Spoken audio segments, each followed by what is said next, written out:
One is write fractions as decimal. So this is nothing but division. That is all about division.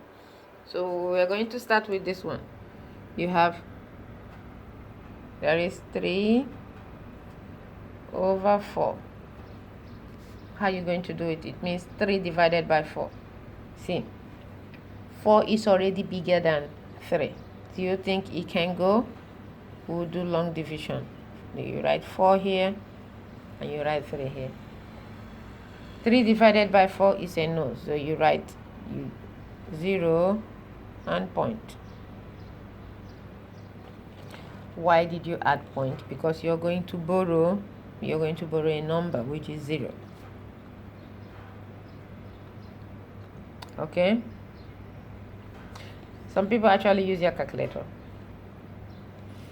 30 divided by 4 is going to give you 7,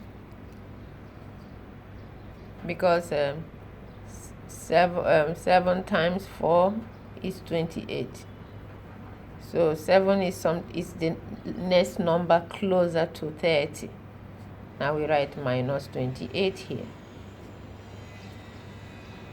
This will give you 2. We'll add 0 again.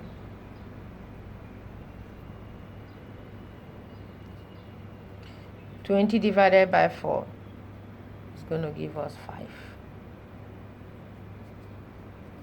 Minus 20 equals to 0.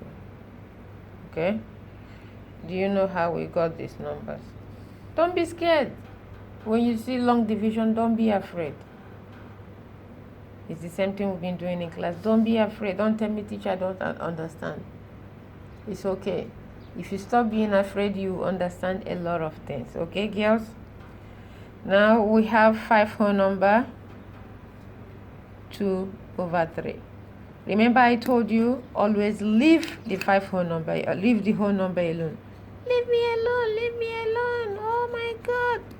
Leave the whole number alone, whole numbers alone.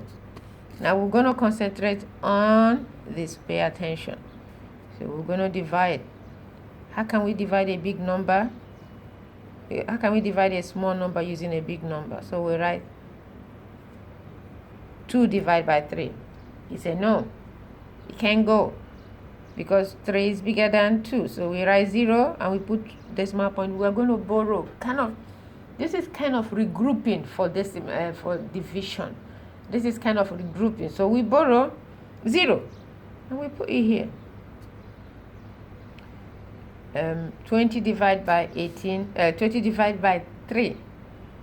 Which number, when you multiply it, 6 times 3 is going to give you 18. So 18 is closer to 20. We'll write 6. So 18 minus 18. Minus 18. It's going to give us 2. So anytime you see 0 and 2 and 3, anytime you see 3 dividing anything that ends in 0, know that there's going to be reoccurring. Kind of the number is going to keep coming up and coming up and coming up. 20. You put another 6 minus 18 is going to give us 2. So it's going to reoccur, keep on going and going. So what we do, we stop, because it's going to continue going from here to maybe to travel all the way to the United States and come back. It is still repeating itself. So we stop. We call it a reoccurring decimal. It's going to continue to reoccur over and over and over and over. So what you do, you stop. So we write the answer as, don't forget me, 5 whole number,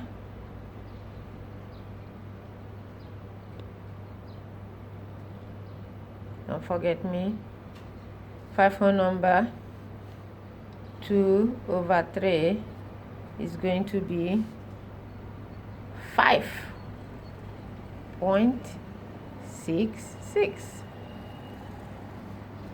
So therefore, instead of writing 5.666, we can write it like this.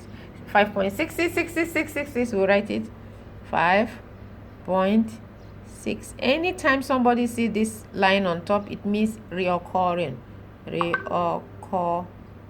Okay?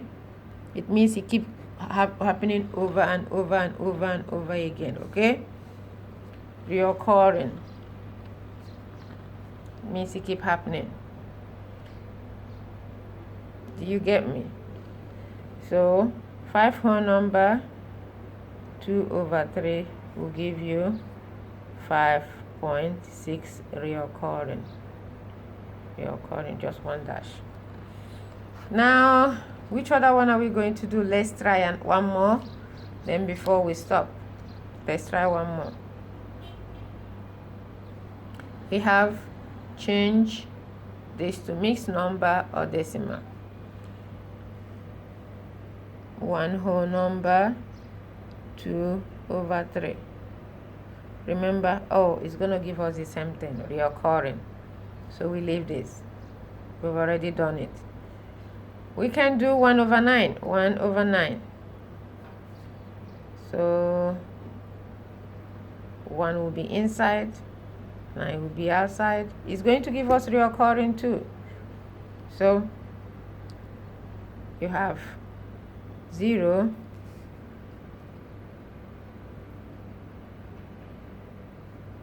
okay, 10 divided by 9, so 1 times 9 equals to 9. We'll write 1 here,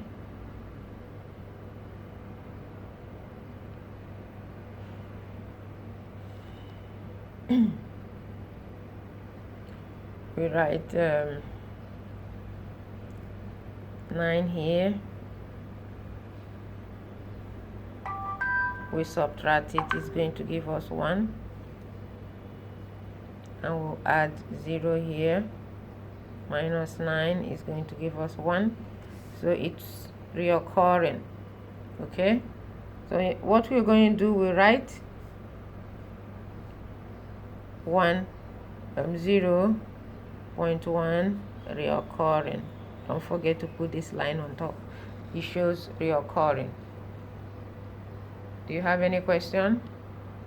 I'm going to pause here a little bit. If you have any question, let me know.